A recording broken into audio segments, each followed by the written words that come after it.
Hey guys, welcome to Heart Breathings. I am so excited to share with you how I outline my novels. Now, this is not going to be a step-by-step of how I plot my novels. I've been through that before, so if you're looking for that kind of information of how I actually dive in and plot my novels and figure out what comes next and what the plot points are, then I will link for you down below my How to Plot Your Novel series that I did here on YouTube. There's also a great one that I did on how to edit my novel, which might be helpful for you after NaNoWriMo if you are participating in Nano.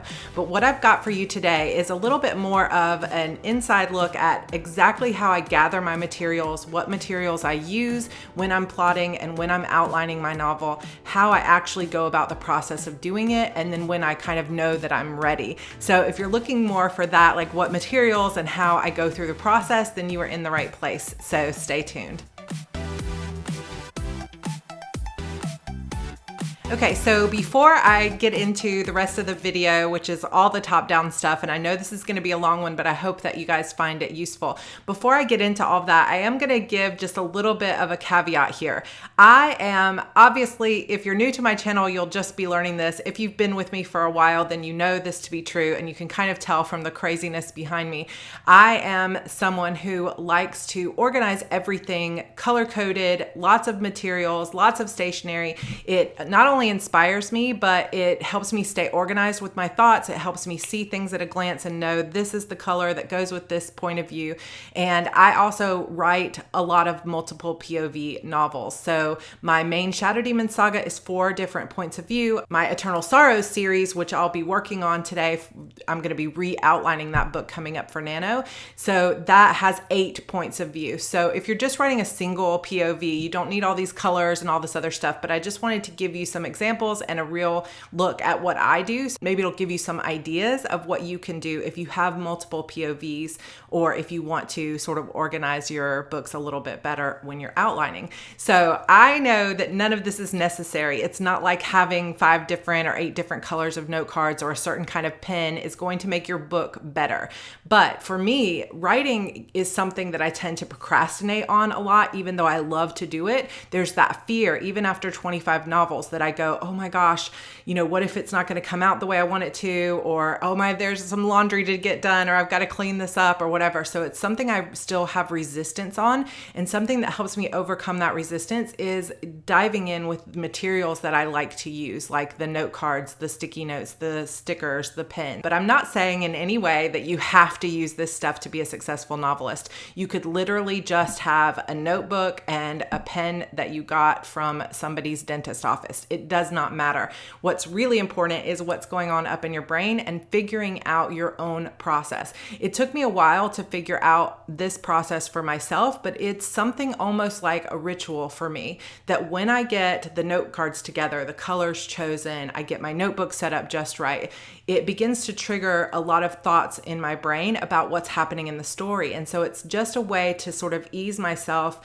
physically into this mental space where I can perform better as a thinker, as a writer, as a creator. And then once I've got all this stuff set up, it's like I know and I get excited and I say, okay, this is the time to plot this novel and to get involved in it. And I have to tell you, I just got chills just thinking about it, which I know sounds so crazy, but it's just that feeling of like, this is the excitement. If I don't go through that process, if I'm rushing and I don't follow this process of like getting my materials set up and getting myself excited, then the story doesn't come. And I try to take walks and I try to do other things and I try to like force it. I try to sit down and just make myself write it. And it never works. And what I've realized is that for me, this sort of ritual of getting all my materials together and outlining in such a way is crucial to getting myself in the mental space. So if you've been hesitant to write, or you've been resisting it, or you've been procrastinating, which a lot of us do, try coming up with a ritual like this. But hopefully this will be fun for you to see, and it's a longer video, so grab your coffee and settle down, and hopefully you'll enjoy this. And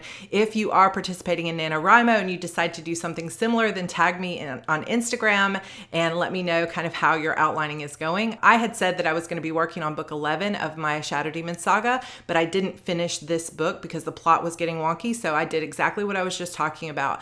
Instead of trying to rush it so that I could start a new book for Nano, I decided to take my time, go back through my trusty process that I know works for me, and I'm going to replot this book that it's already about 30 to 40,000 words finished. So I'm going to replot it, rethink it, make sure it's in a good place, and I'm going to get myself excited to start rewriting it or finishing it up during Nano this year. So let's get started. Okay, so here is my process when I'm first starting a book.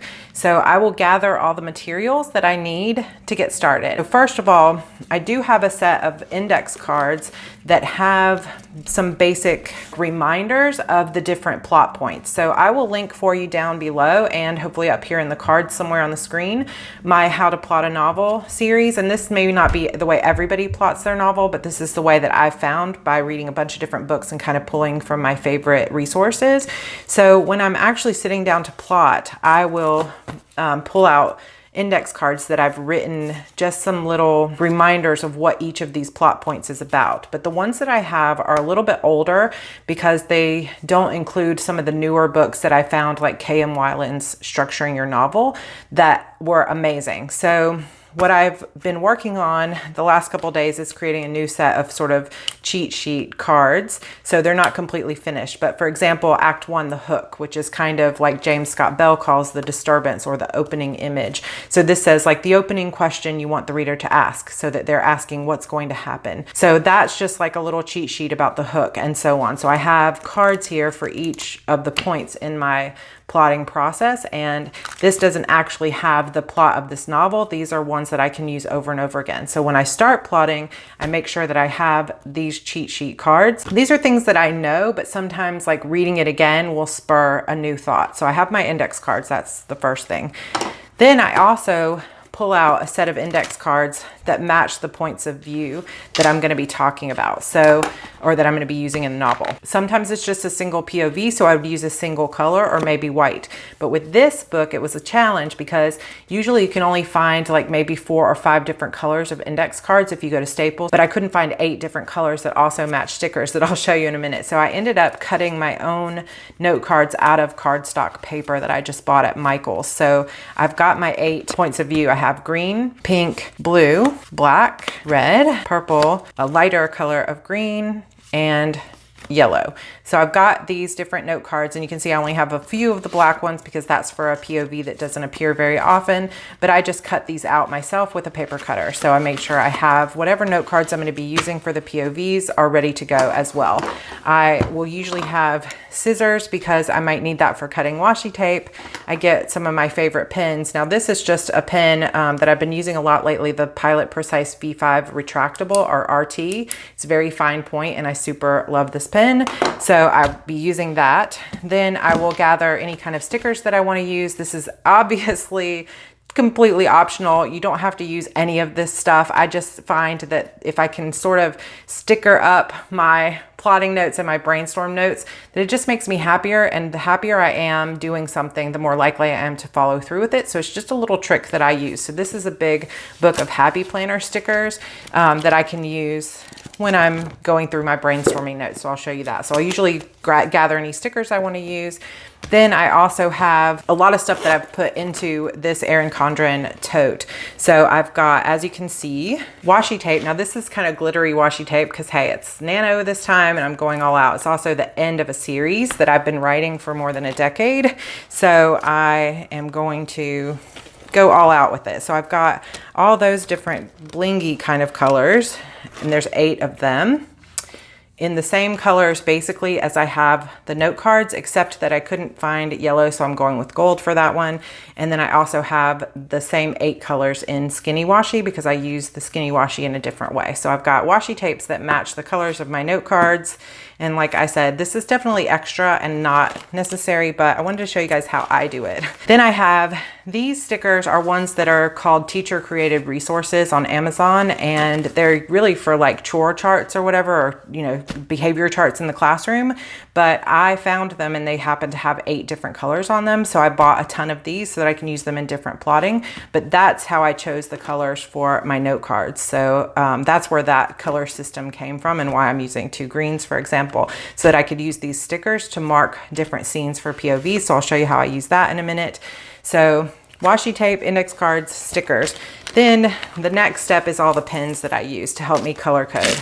So this is a little bit crazy, I realize, but I've got a ton of Tombow dual brush pens, and this you can color code with basically any type of pen or marker. Like I also have a bunch of Crayola Super Tips, for example. These are super cheap. Like you can get 100 for like $20, and they come in lots of colors. So you could use Crayola Super Tips. You could use Papermate Flares like these if you wanted to, but I like to use these dual tip brush tip markers just because I like the way they make marks on the paper. And they have the brush tip side, and then they also have like a finer point side, but the fine point side still isn't fine enough when I have a lot of POVs to write on my scene sheet. So I also have other pens. But you can see I have the same 8 colors, except when it comes to yellow, as we all know, you can't really read yellow very easily on note paper. So I'm using orange in place of yellow for the pens. So same 8 colors in markers. Then I also have, we'll set these 3 aside. I also have pens in matching colors.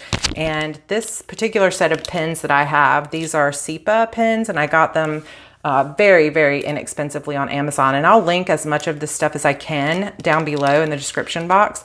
But I've got these, and these are just very fine tip felt point, like felt markers or pens, and they write much finer than the markers do. So I'll show you how I use all this stuff. But I didn't have a lighter green, so I pulled out this Staedtler Tripless fine liner to count for the other green. So sometimes you have to kind of use things that don't exactly match. These 3 pens are just for writing on the black or the darker index cards, because since I'm using black or dark blue, the black, like regular black pen isn't going to show up on that. So I've got pens like these Jelly Roll. I think these are called like Midnight pens or something like that, Moonlight.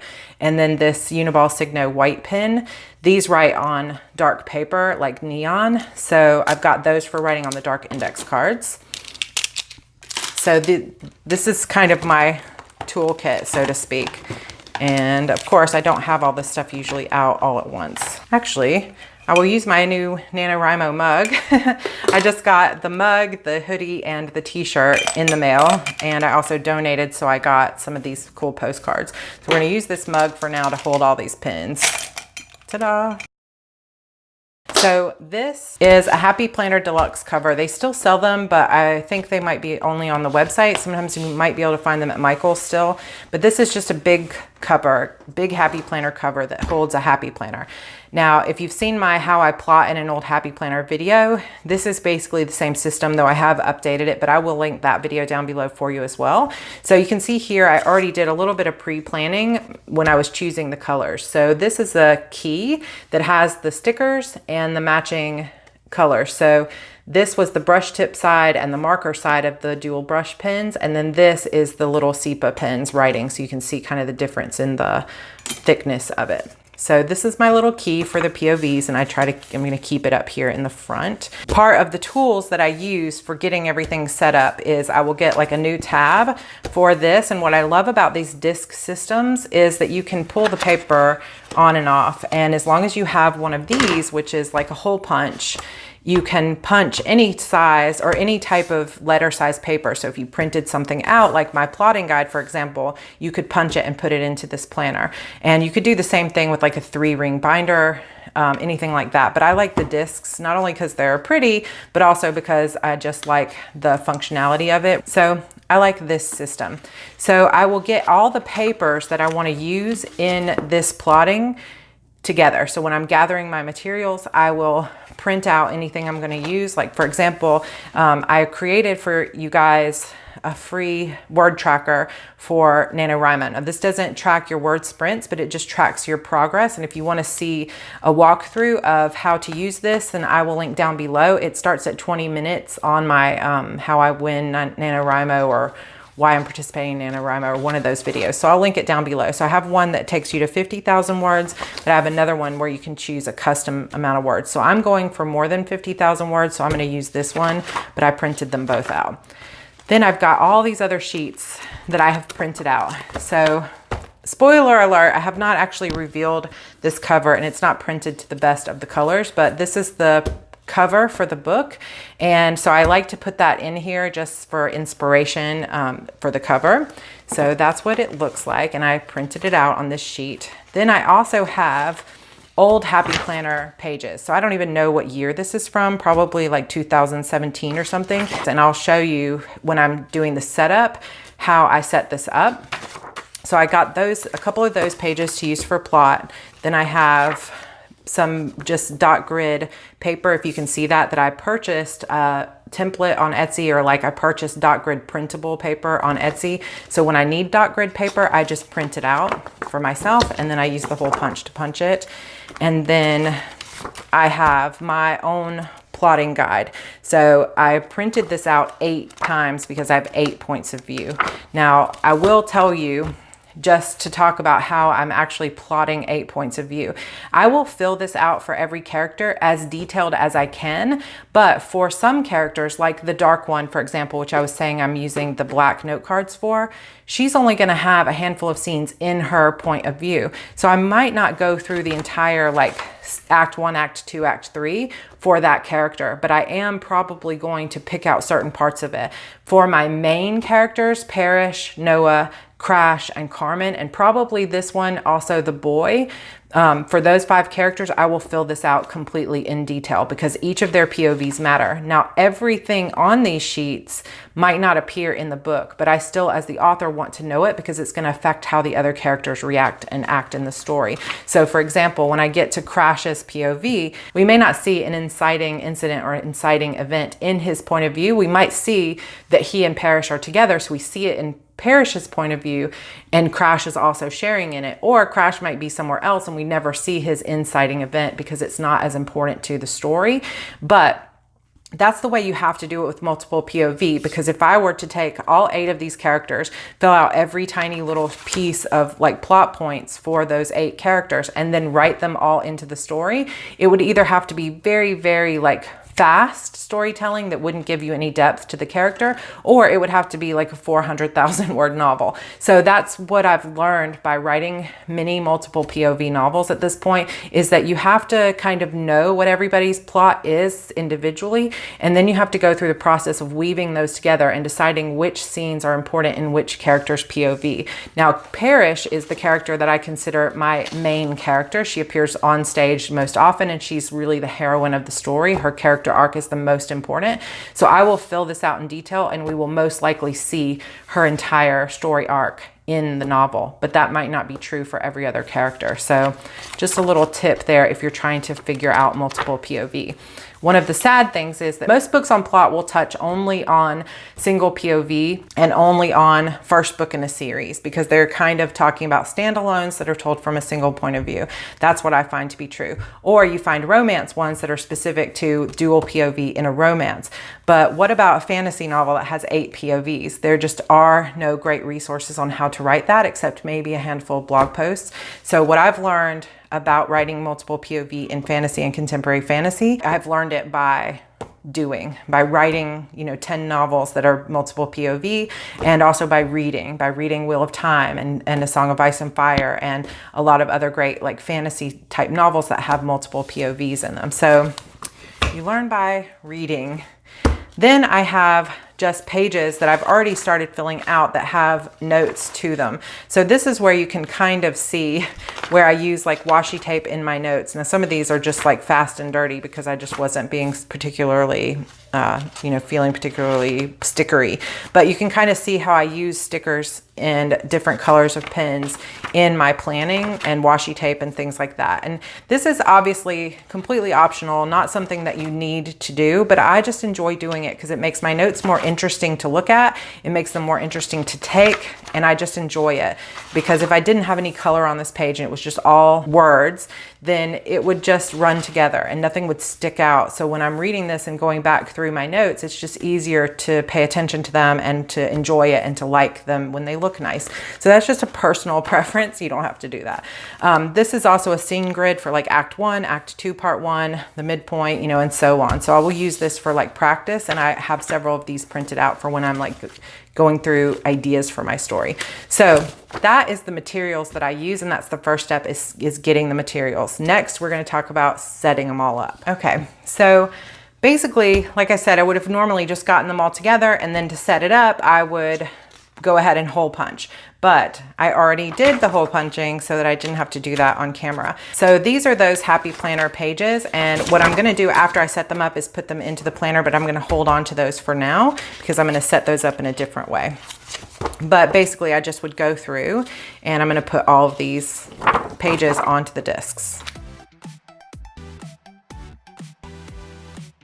Okay, so this is a ridiculous amount of papers, obviously, because I've got so many points of view. This is quite the undertaking to plot novels that are this big, but I also use kind of thick paper, but I like that if I'm going to use the brush markers and stuff that you can't see through. So there's no bleed through or ghosting on this paper. And I will link to this paper also on Amazon, what I get. It's a little bit more expensive than regular paper, but it is very heavy duty. So the next thing I do to set up is I take these pages and I'm going to transform them into plotting pages. So let's get started. So I did not mention that I will also pick out some various types of washi tape that I want to use for the decorating of these sheets. Then I will also grab headers like this, and I'm kind of reaching into my drawers as I go that are right below me. I also I'm going to use this like adhesive paper or adhesive thing, and I'm going to use whiteout. So many things that I use for this. One of the first things that I will do is go through, I don't actually need to white out the whole thing, but I will white out the tops, big numbers of this, because sometimes it'll show through. Since I have the whiteout, I'm also going to white out these lines. Now, sometimes when I use these for plotting a simpler story that's not as long, I will leave the lines and I will use this part at the bottom as like a notes section. But for this type of thing with so many points of view that's going to be over 100,000 words, I need all the space. So I'm going to white out these lines. As you can see, I'm not extremely talented when it comes to whiteout.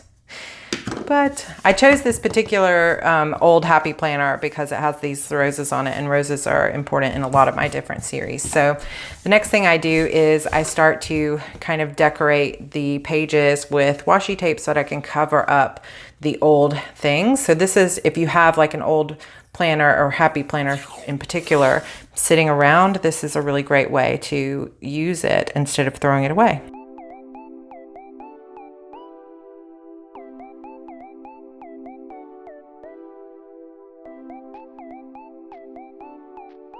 So it'll often be faster to cut washi tape with a credit card or like a store loyalty card and just rip it, but I'm using my scissors because I didn't want to go get something else. So onward we go.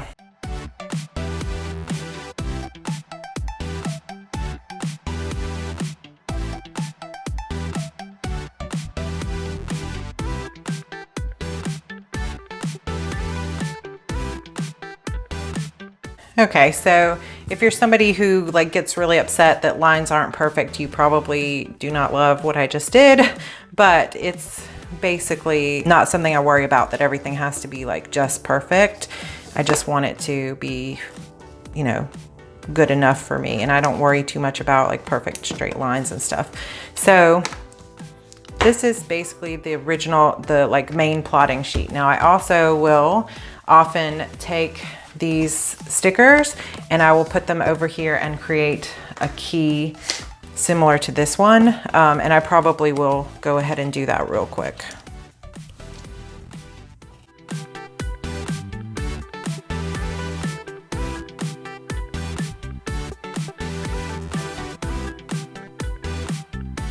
So I also usually will put like my goals here. I'm gonna do it with the small black one. So I'll say like word count. I'm just gonna put 95,000 for the rough draft because I know it will end up being more than that. And then I'll put rough draft deadline.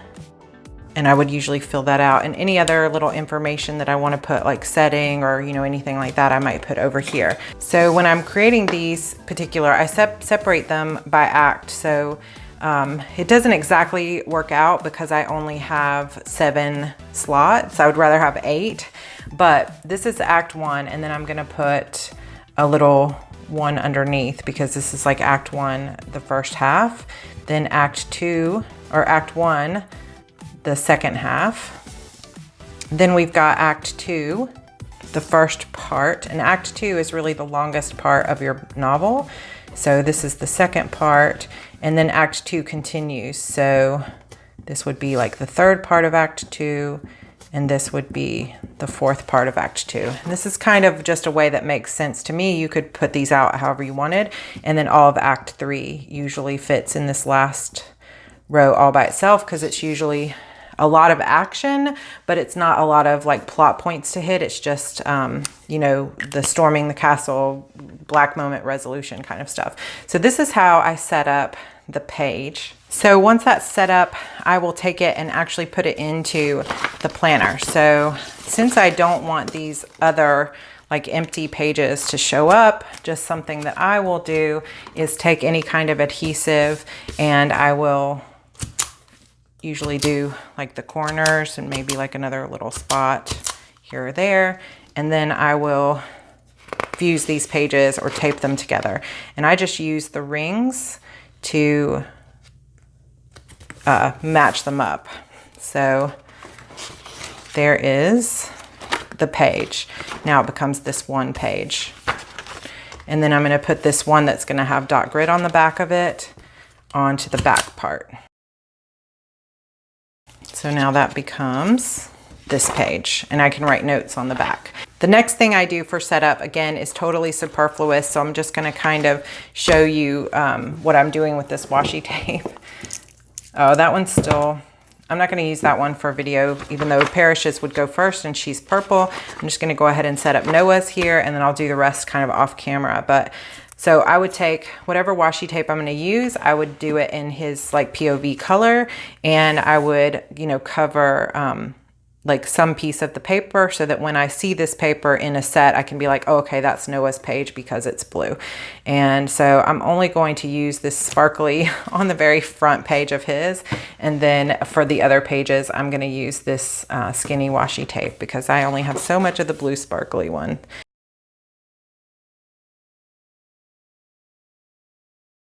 So when I'm setting up each POV, I would do something like this and just mark the pages with their color. And you don't have to do this with washi tape, but I do like to do it with some kind of thing, like either using the color to write it. So I would use like the blue pen to write on this one, but something that will let you know that, hey, this is the blue POV. You can also take like a dot like this and put them on the edges of the pages, something like this, and fold it over so that when you're flipping pages, you can see whose is whose. But I would use probably a bigger dot, or you could use like a big thick washi tape on the edges so that when you're kind of looking at the stack, you can see which ones are the blue pages. So you could turn very quickly to his POV.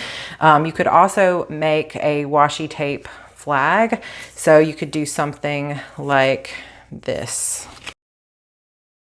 So if you wanted to tab out the pages, you could just put that there and then come in at whatever width or depth you wanted it to be. And then it becomes a little flag so that when you're just looking, you know, at the page like this, you could easily see and flip to Noah's POV. So that's another good way to use your colored washi tape.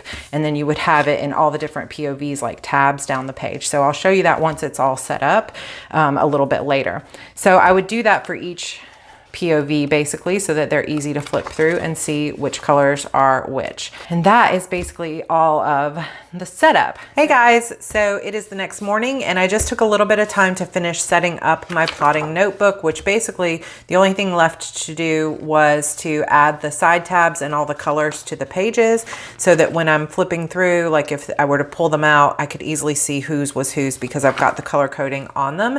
Plus it makes it easier to tab between them. Another thing that I just did real quick a little while ago was I like to also make their names stand out, just make it another way to easily see whose POV I'm dealing with. So I just put some marks with my brush pen and then used the finer marker tip to write her name. And this is one of the reasons that I like to use this particular paper, because you can see here that it, even though I'm using a thick marker, it didn't bleed through or even ghost on this paper. So that's one of the reasons I like to do that. But before I will start filling out all of these plotting sheets and the character sheets and everything else, the next step that I actually go through is looking at story threads. So this is going to be different process whether I am working with a book that's later in a series or if I'm doing something that is a first book in a series or a standalone book. Because when you're first starting out, you don't have threads that you've started carrying through yet. Now you may have some ideas of threads that you want to carry through, but you don't actually have things that are true in the first and second books of a series, and now you need to carry that thread through. So when I'm talking about a story thread, I'm talking about something that, you know, in this example, I'm working on the third and final book in a trilogy. So what I did to begin with, before I started outlining, was I went back through and I read the first and second books. So as I was reading them, I pulled out all of the notes that I have for how the first two books and the plot of those books and the things that happen in those books will affect this third and final book. Plus, another thing that I'm looking at, like I said, is threads to carry through. So a story thread is something that you think of like if you were to take a needle and a thread and start threading it through another piece of fabric. It's that woven piece of story that gets carried through the entire series. So this is something that you want to make sure is on point, not only for continuity, but for clarity and for, you know, wrapping things up in the resolution. Because one of the reasons people continue reading a series is because of these story threads. If you had everything resolved in the first book, then you wouldn't have a reason to go read the second book because there would be no story questions remaining. So when I am starting a new book in a series that's later in a series, I go back and I read through and I see what are the threads, what are the things that happened or things that seem to be important about a character that need to keep being pulled through or woven through. For an example, in this particular series, my Eternal Sorrow series, the characters start out with no magical powers, but as the apocalypse, the zombie apocalypse begins to spread, their powers begin to not only turn on or manifest, but they begin to get stronger. And so you see them progress and change throughout each book. So I made sure in the threads section to make a list of the powers that manifested in book 1 versus the powers and how they changed and manifested in book 2, because there's going to be reasons why those powers turned on in that way and that sort of thing. Then there's also, I'm going to need to ramp them up. So as a thread, if it started out this way, how does it grow in book 2? How does it grow in book 3? So the first plan of attack when I'm writing series books is to go back through the first few books and keep track of those story threads. Now, if you were super organized, like I am a little bit more with my Shadow Demon saga, I have already notebooks full of those threads without having to necessarily go back and read, which I do actually do anyway, but I do have notebooks that have those threads. But for this series, I didn't have that. In this particular series, things have changed a lot. So like from when I first started writing them, so I definitely had to go back and start reading. And I might actually go back in and read again. But anyway, there's just different little threads that you want to carry through. There's a thread about dreams. So Crash has been having certain kinds of dreams. So that becomes part of the threads that I have to carry through. Because if I forgot about that and I started writing book 3 and the final book in the series and didn't mention Crash's dreams, then I'm doing a disservice to the reader and to my story, because it was important in books 1 and 2. And now I can't just drop it. So it's important as writers, especially when we're writing a series, to figure out what those threads are and to continue to pull them through so that readers don't forget and so that we address the issues and make it important. Because why would he be having dreams unless they're important to the story in some way? So it's just being intentional about your story. It's about remembering all those threads. So that's where I start, because I want to make sure that these things appear in my outline and they're naturally going to affect the story. And especially when you're finishing a series, you want to make sure you not only bring those threads through, but you resolve as many of them as you can, if not all of them. So you know why this was important or why this happened, and anything that was a question that the reader might have had has an answer now. So that's all going to play into the actual plot and outlining of your story. So that's the first thing I do, is I go in and I write these threads down.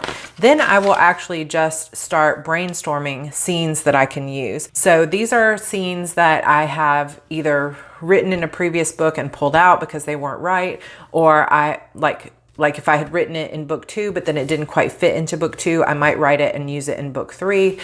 In this particular story, I had a longer book that I wrote in 2009 that I then expanded. So I still have plot from that original book a decade ago that I'm trying to see, can I use those scenes in this third book at all? So I have Brainstorm mini pages of scenes and things that I think might need to happen in this book. Sometimes I think of it in this way. If this were a movie or a series of movies or a television show that I was watching, if I close my eyes and I imagine these characters continuing on with the story from where they were at the end of book 2, what can I immediately see in my head? Plus, you know, I haven't written this next book in a while. And as we all do, we just, you know, sometimes we'll be in the shower or you'll be out for a walk or you're driving your car and you'll get an idea for a scene that would be cool. And you can kind of see it playing through in your head. And maybe you don't know how it attaches to the rest of the story. You don't know where it belongs, but you know that it could be a cool scene. And sometimes it might just be a small bit of dialogue that happens between two characters,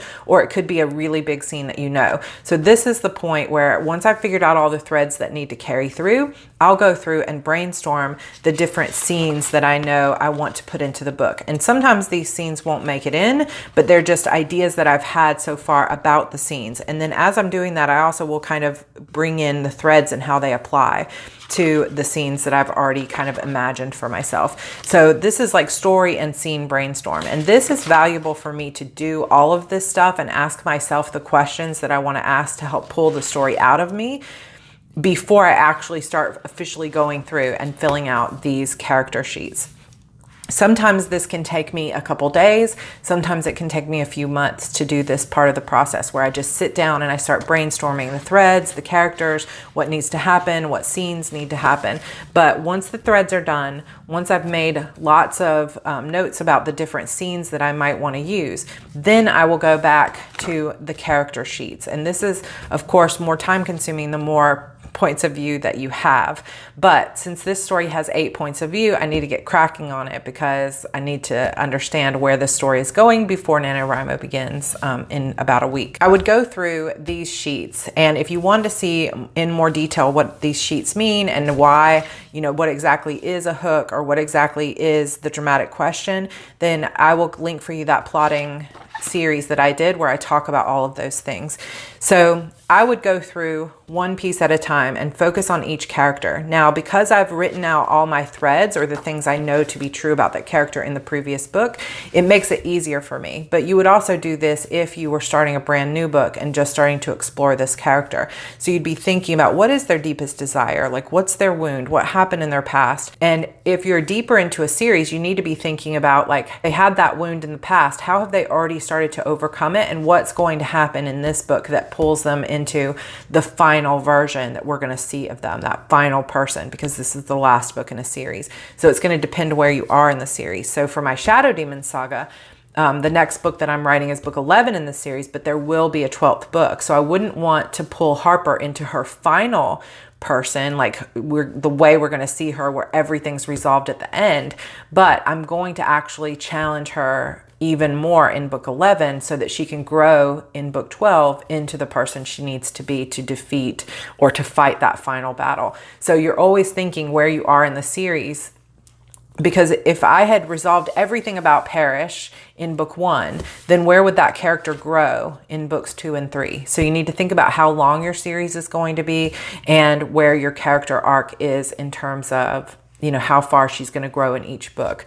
And sometimes you don't know. I originally thought Beautiful Demons, like my Shadow Demon saga, was going to be 3 books. And like I said, I'm going to be writing 12 now. And then who knows after that? I think that'll be the end, but you never know. So there's always places you can take your characters, new places to take them. But it's a good idea to have some sort of intention in terms of, you know, giving them what they need in this book to overcome whatever the challenge is of this particular book, but also thinking down the line of where you're going to take that character. But when I'm filling this out for each of these characters, I'm going to fill it out with the thought of, okay, where do I want this character to end up, not only by the end of this book, but by the end of this series? How am I going to close out her character and do her justice? So that's the idea of these first 2 pages. Goal, motivation, and conflict is super important. important. And then again, here we're talking about the character of the beginning, middle, and end. And even here, even though I'm talking about this particular book, I probably, since this is the last book in the series, will think about where the character was in the beginning, in the first book, in the second book, and now by the end of the third book, so that I can see her character progression from the start of book 1 all the way to the end of book 3. Then I will actually go through and I will fill out the plot points for each character. And like I mentioned before, you might not actually see on screen every single plot point from every single character, but it's still important for me to know what their plot points are. So I will go through and fill all of this stuff out, for at least for my main characters. So I just basically start thinking about it. Now, often what tends to happen for me when I'm outlining is I have a pretty good idea of what's happening here in Act 1. So this usually comes to me pretty quickly because this is sort of the story setup, the original, like the first inciting event, the key event that pulls them into the story, the main part of this book. But often what's happening in the middle of, you know, the Act 2 parts 1, like first half and second half, is often very muddled. I might have an idea of what's happening at this midpoint or what their mirror moment is, but often I don't know all the details of their choices, the tests, the challenges they're going to face. So instead of trying to figure that out and just sit down and think about it, I actually will flip to the end. So I often work on Act 1 and then Act 3. Because if I can figure out where they begin and then where they need to go by the end, I can usually start to see some of those scenes in the middle, because I can see, like bookends, where they're going. So now I just have to figure out how they get there. So I will do a process of working from the beginning and then working in the back. So once I've hit Act 2, I will go ahead and turn to Act 3 instead, and I'll skip it. And I'll start thinking about, what is the final battle? What's the final thing they have to fight here to get to the resolution of the entire series? Then I'll start thinking about the black moment and how they're going to make a plan to get there. And if I need to put them into this location in whatever setting they're in and make this the worst challenge of the entire novel, then I can start thinking, okay, how do they get there? Like, what would be this second doorway? And I sort of work from the back, and that's just become my process. And after 25 novels, this really works for me. If I get stuck working my way back, I'll come back into the new world and start working my way forward until those two things meet. And I will fill out as much of this as I possibly can. Then what I will do, once I've got this filled out, now like I said, there may be some holes, so I might not know their original plan, or I might not understand what the first pinch point is here, but I usually, by the time I move on to scenes list or go on to the next character, I will have all of Act 1, all of Act 3, and usually at least the midpoint and a few things like the second doorway, like the main plot points will usually be filled out. Then I will move to this final page that has dot grid here for my scenes list. So any of those scenes that I had pulled out and threads that I had decided were important to the story, I will work in to this. So if I had Parrish's abilities and powers, I will make sure that I have scenes here where her power is growing or becoming more of a challenge. So I've got all those threads in mind, all those scenes in mind. Then once I have this entire thing filled out to the best of my ability at the beginning of the plotting process or the outlining process, I will create a scenes list that's just the scenes in Parrish's point of view. And this is important for me because this is really all about not only her action that she's going to take and decisions that she has to make, but about her character arc, most importantly. So this will include any types of scenes where I feel like it's going to be most important from beginning to end that happen in her point of view. And then I just rinse and repeat, and I do that for each character. And sometimes, like, I'll make it all the way out to Crash's and I'm filling out his stuff and realizing what's going to happen here, and then I'll think, oh, okay, well, if this happens in his point of view, then I'm going to turn around and get some ideas for what might happen in Parrish's. And so as I'm working my way through each of the POVs, some of these first characters, Act 2, tests and challenges, will become more clear. So I'm often like switching back and forth, which is why the tabs become important, because as I work through each character, it clarifies what's going on with the other characters in the story. And like I said, sometimes not everything's going to end up here. Like, meet the antagonist or introduce the mystery for Crash might be the same thing that's happening for the other 4 because they're all together, or the other 3 because they're all together at this part of the story. So when you're writing multiple POV, you just kind of have to know what's going to happen where they're all in a group, and then what's going to happen just to Crash or just to Noah or just to this one other character. If you are writing a single POV, then you wouldn't have to worry about the other characters. You would just figure it out for this one person's point of view, what's happening. But it just gets a little bit more complicated when you're writing multiple POV. So then I would do the same thing for each character and write out scenes that I know are happening in Crash's point of view. So if I already knew that the scene where I introduce the mystery or the antagonist is happening in Parrish's point of view, then I don't have to rewrite it on Crash's scene list. This is only Crash's scenes in order of how they happen in the story. Once I have finished and filled all of this out for every single character, then I will turn to these sheets here that have the 4 columns, similar to the way I've got this in the front that also has the 4 columns. Well, it actually has more than 4 columns. It has 7, but it has Act 1, Act 2, Act 2, Part 2, and then Act 3 here. So what I would start to do is use this as a kind of a practice sheet. So what I might do here is just take this, and this will be all of Act 1. This would be all of Act 2, Part 1, Act 2, Part 2, or the second half, and then this would be my ideas for Act 3. And the reason I don't just start writing immediately on the happy planner part of it is because I want this to be pretty much as close to the final thing I'm writing as possible. And I just can't know that. I've got 8 different characters with all kinds of stuff happening, and I don't know how I'm going to weave those in. Now, if, like I said before, it was just this one character with a bunch of scenes in that one POV, it might be easier to just go ahead and start plotting it out on the main pages because it's just her POV. But when you have multiple, you not only need to know the scenes, but you need to know how they interact with each other, what's the right order, because you have to start thinking about pacing. So if you guys want to see a video about how to pace your novel, let me know, or like more craft type videos, let me know. But what I start doing when I'm in this part of the outlining process is really just exploring how I might pace the novel. So this is where my different colored pens would really come in handy. So instead of wasting a bunch of stickers on this, I would just use the colored pens and usually would put a little dot here. So I know this is like purple for Parrish, and instead of having to write Parrish, Parrish, Parrish, I would know that purple is Parrish. And then I would say like something like wakes up from a nightmare or whatever is her thing. And then I might say, like, if Noah's was going to be the next scene, I would pull from his scene list and say, okay, his first scene is them walking back to the compound. And I would make notes about that scene, and I would start to weave them in and figure out what order they go in until it brings me down to the very bottom scene, which is going to be something that's like the first doorway or the first plot point. So it's like, oh, they're attacked by so-and-so.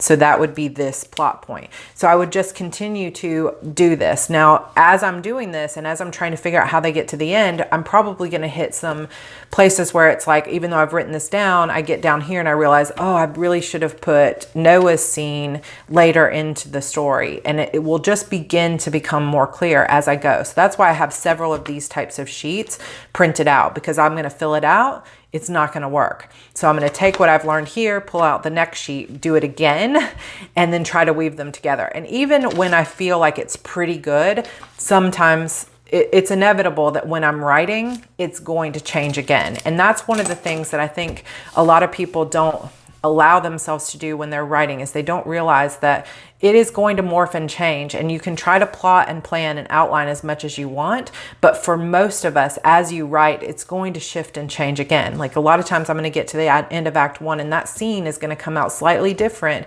in the writing than I thought it would or than I expected to see it. And so that's going to affect everything that happens afterward. And you just have to embrace that. Now, if you try to, like if it naturally comes out one way and you try to go back and force it into the other way, you're going to end up with a novel that's probably not very good. You need to trust your intuition. But this is part of my main plotting process. So once I've got this filled out several times and I feel like it's pretty good, then I will go through and I will add that here to the plotting sheet, and I will use the stickers in that instance. So I'll take like the purple sticker and put it here, and then I'll fill out Parrish's thing, and I'll have this whole thing will be full of stickers and scenes, and it'll be written out much more nicer than my like chicken scratch in the like brainstorming sheets. Then once that is completely filled out, I'll go back to these note cards that I showed you, and I will fill out the note cards with each scene. Now it may seem like overkill, so if this is not something that appeals to you, then don't use it. But this is just me showing you how I do it, and how after 25 novels, many of them being multiple POV, I have found it the easiest, because the more preparation I put personally on the front end, the easier and the faster the writing flows. If I don't go through this process on a multiple POV novel, like I said, romances are easier for me and single POV books are easier for me. But when I've got these like more than 2 points of view, if I don't go through the process of figuring out how the scenes weave together, putting them into this thing so I can see how they fit together on like a 2-page spread, and then also adding details of each scene onto the note cards, then the writing often becomes very, very slow. But if I put in a couple of weeks worth of work onto the outlining, then the writing usually goes by in a flash. So I have found that it's worth it for me to do this big, long, drawn out process of the color coding and the scenes weaving together and all of that. And like I've said a million times, this may not work for you. I'm not in any way saying this is the way you should do it. I'm just showing you an example of how I do it, and hoping that maybe that will spark something and you can try it and see what works for you and then adapt it. Because I am never the kind of person that says there's one way. I think there's a million ways, and it's your job as the author to figure out what your process is. And sometimes you can find it because other people shared theirs. So once I have a basic description of the scenes, I will elaborate on what's happening in that scene on the note cards. So let's say, for example, this first scene is Parrish wakes up from a nightmare and has a conversation with Noah about what they're going to do next. I would write something here very simple that says like, wakes up from nightmare, convo with Noah. And that may be all it says on here to kind of trigger the scene.